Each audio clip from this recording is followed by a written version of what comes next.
Magandang araw mga person, kami po ang inyong kasama sa pagtatalakay ng mga isyong mahalaga sa ating bayan. Mula sa pangkalusugan, transportasyon, edukasyon at pangkabuhayan, hanggang sa mga suliraning pangkalikasan gaya ng bagyo, baha at polusyon. Lahat ito'y tatalakayin natin ngayon sa ating vlog. Tara, samahan nyo kami sa ating pagtatalakay.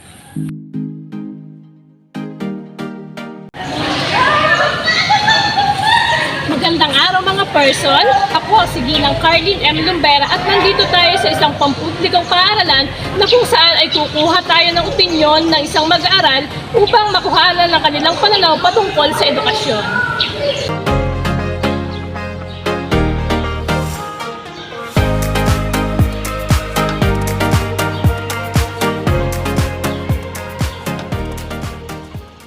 Magandang araw. Maaari ko bang malaman ang iyong pangalan at maaari ba kitang makapanayam?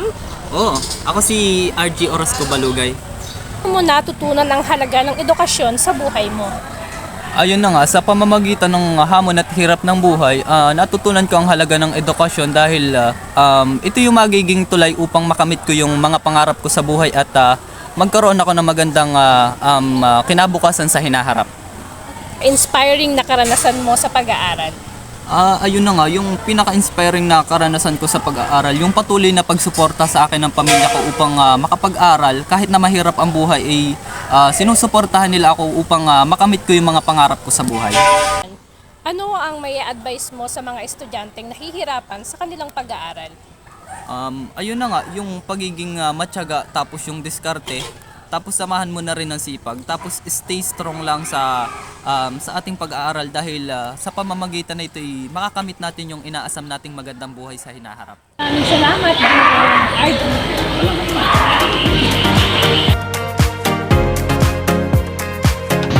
Sunod naman natin na alamin ang kalagayan ng kalusugan sa Pilipinas. Ano nga ba natin pinangangalagaan ang kalusugan ng mga Pilipino? May sapat bang serbisyong medikal para sa lahat? Nandito ako ngayon sa RHU Center, PAMI, kung saan ako ay makikipanayam sa isang kawani ng pangkalusugan dito. Magandang hapon po. Ako po si Binibini Jermaine Nieves mula po sa Polytechnic University at maaari po ba namin kayo makapanayam? Oo, sige. Okay lang.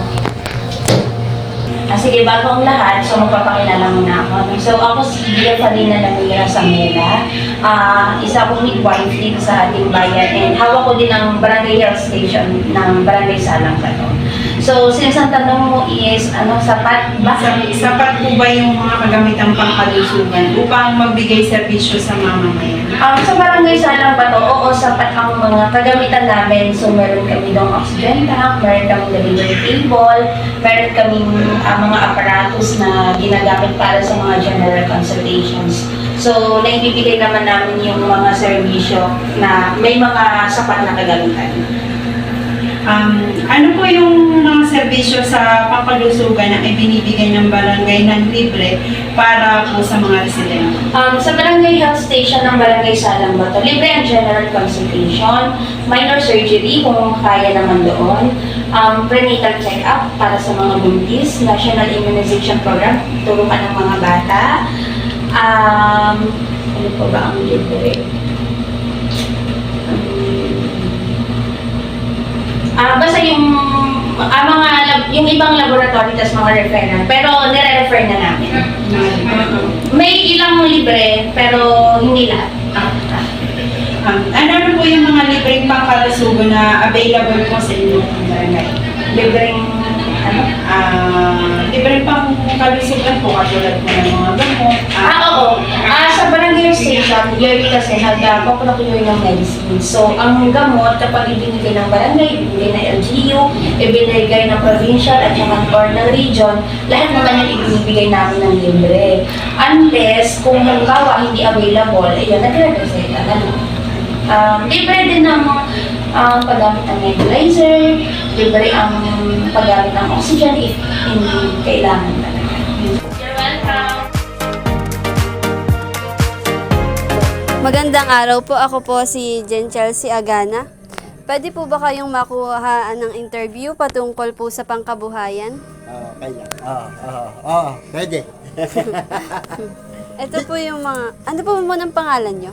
Perfecto Pulgeras. Ayan. Sige po. Ano ang mga pangunahing pinagkukunang kita ng inyong pamilya at paano ito nakaaapekto sa inyong pang-araw-araw na buhay? Ay wala naman, kaya lang, siyempre ako hindi lang naman farmers. Ako may, halimbawa may tricycle na panghanap buhay. At basta hindi naman na-apekton man, hindi naman kasino. Nakakaraos din. Ano ang mga hamon na kinakaharap ng inyong pamilya sa pamamahala ng mga gastusin at paano ninyo ito nalalampasan?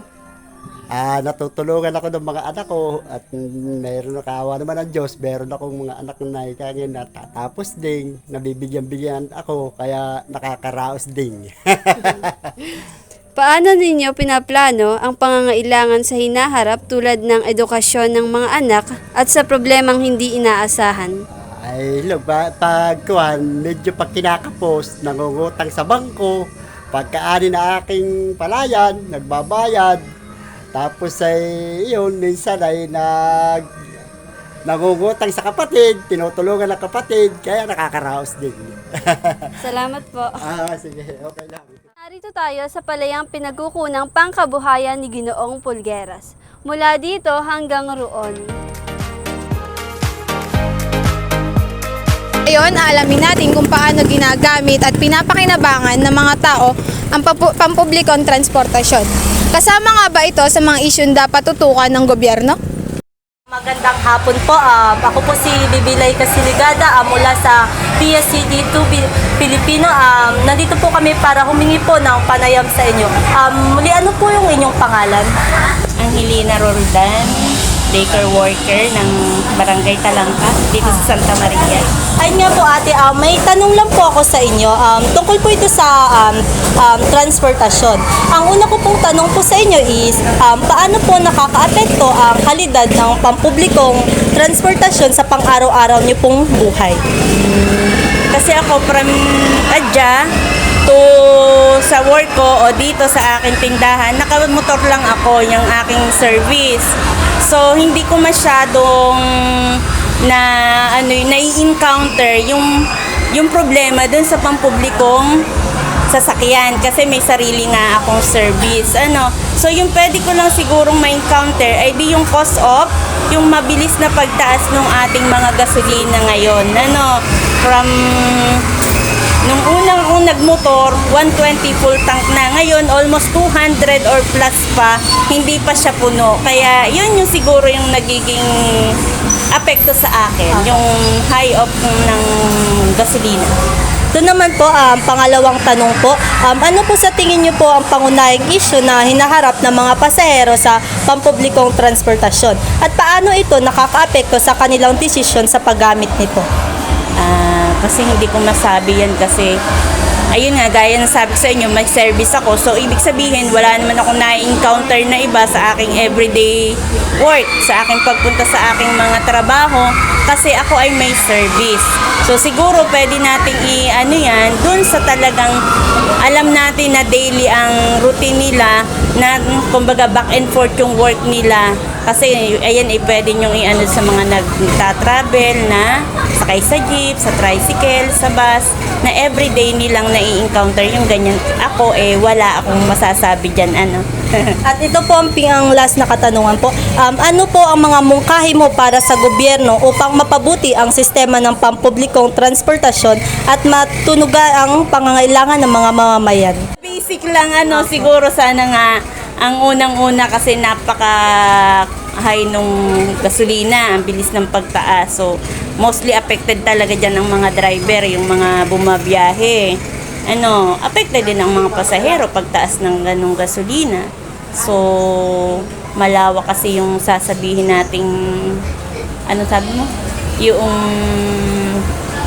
suggestion, halimbawa, mahirap kasi mag-suggest. Okay na siguro nini. Okay. Thank you po.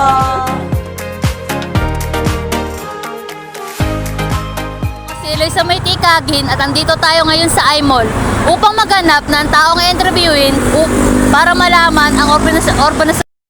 Ma'am, ako nga po pala si Eloisa Mayet po, galing po sa paaralan po ng Laguna State Polytechnic University. May mga ilang katanungan lang po about po sa urbanisasyon po. Yung una pong katanungan ko po, ano ang mga pangunahing pagbabago na idudulot ng urbanisasyon sa ating pamayanan po? Mas nakakikilala ang lugar natin kesa noon na napakasimple lang na pamumuhay.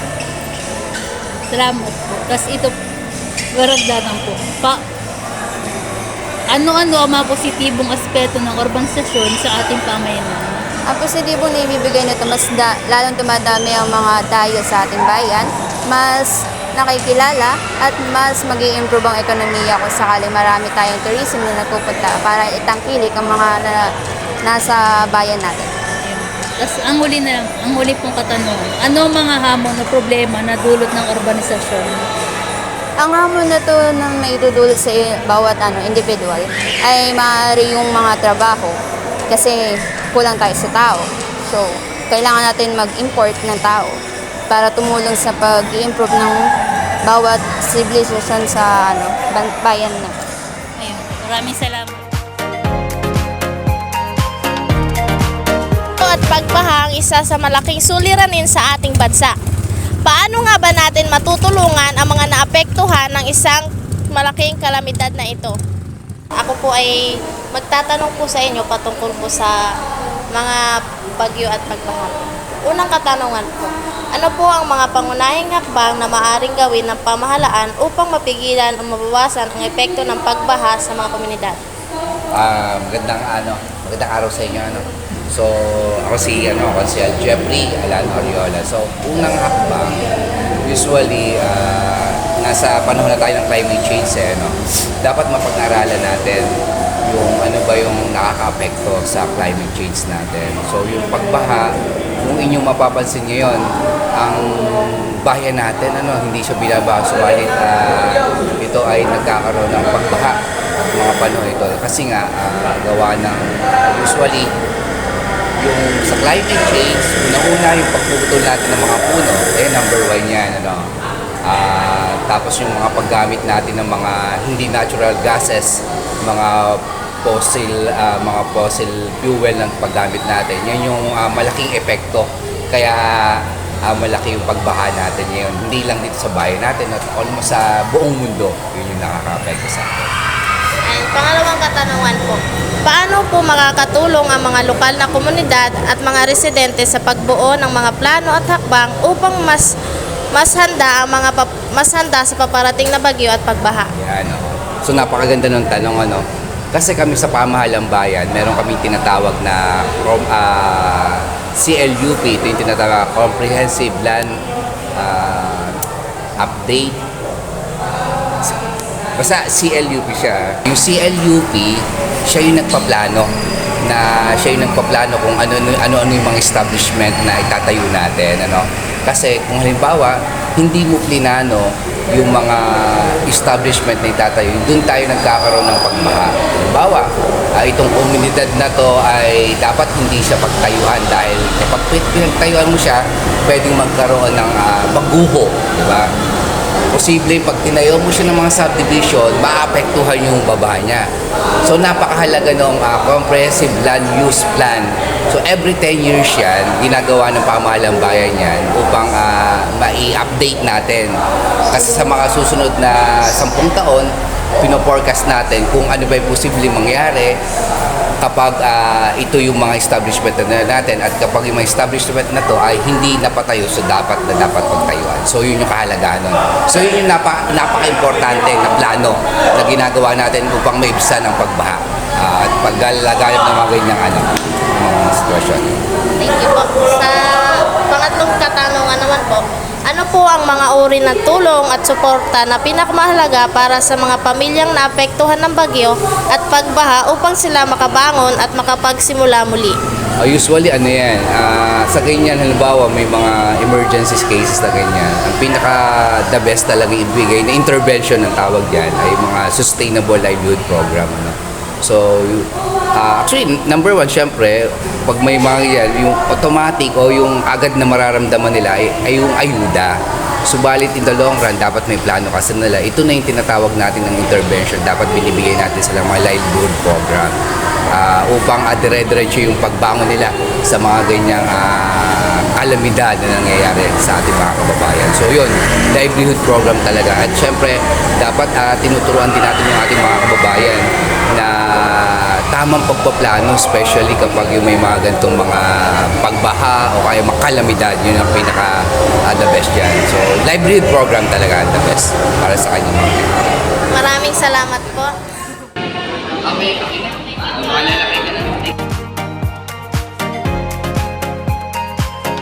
Magandang araw, ako si Binibini Judith at nandito tayo sa municipality ng Santa Maria upang makapanayam ang isa sa opisyalis ng mundo. At aalamin natin kung bakit ba nagkakaroon ng climate change at ano ang mga dahilan ng pagkasira ng ating kalikasan. So, tara!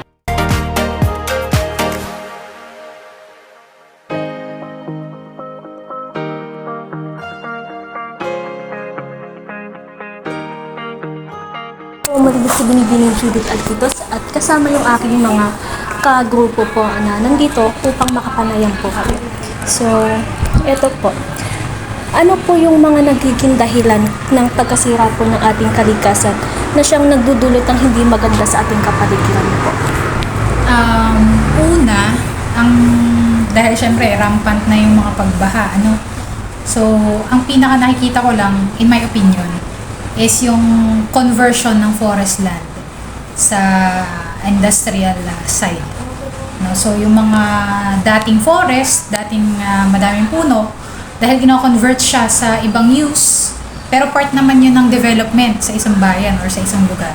So, yun yung nagkukos ng pagkasira.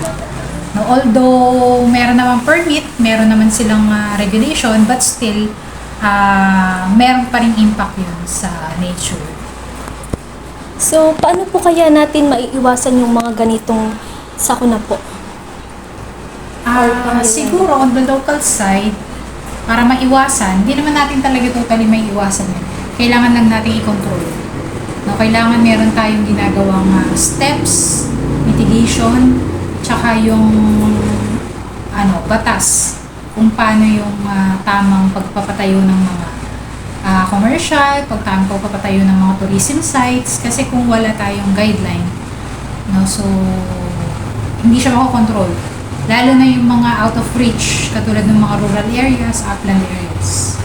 So, pagdating naman po sa mga programa, ano po yung maaari nating ipatupad or ipatupad ng bawat barangay po upang hikayatin yung mga residente na maging responsible po sa kanilang lugar? Sa barangay, sa side ng barangay, dahil sila yung mas nakatutok dun sa area nila, sa community. Alam nila yung mga galaw dun. No? So, siguro, proper regulation lang sa cutting of trees, sa pagkakaroon ng mga side businesses, lalo na sa mga forested areas. So, yun, tingin ko. Kasama ng flooding ay mga basura, proper segregation. Hindi lang segregation, siguro refusal na wag na lang gumamit ng ibang mga bagay na hindi nabubulok, mga ganyan. So, iwasan na lang yung paggamit ng mga ibang basura na nakakadagdag lang. So, yun lamang po. Ano po ang maiiwan ninyo or masasabi po ninyo para sa mga taong pilit po ginagawa yung mga maling gawain po para sa kalikasan? Personally, wala naman ako masasabi sa kanila. No, so, but, ang lagi kong nababanggit pag may mga interview ganito, forum, tayo kasi yung stewards of God's creation. So, yung tao, yung pinakamatalinong animal na ginawa ng Diyos. So, alam natin yung tama at mali. So, yun. And hindi tayo mabubuhay pag wala yung nature, pero ang nature will grow kahit wala tayo. Yun lamang po. Maraming salamat po sa inyong napakaganda na. Okay, thank you. Ang bawat isyong ating tinalakay ay patunay na ang bawat Pilipino ay may mahalagang papel na ginagampanan sa pag-unlad ng ating bayan. Sa bawat pagsubok, sa bawat pagsusumikap, tayo nagiging mas matatag at mas may malasakit para sa ang kinabukasan ng ating bansa ay nasa ating mga kamay. At ang bawat hakbang na ginagawa natin ngayon ay hakbang patungo sa mas maliwanag na bukas. Maraming salamat muli sa inyong pagtutok at pagsama sa amin sa pagtukulas sa iba't ibang aspeto ng buhay sa ating bansa. Hanggang sa muli mga person, ako si Ginoong Janoy Madraga at ito ang mga kalagayan sa buong bansa. Ingat po kayo at patuloy tayong magkaisa para sa kinabukasan. Muli, ako si Eloisa Maytika,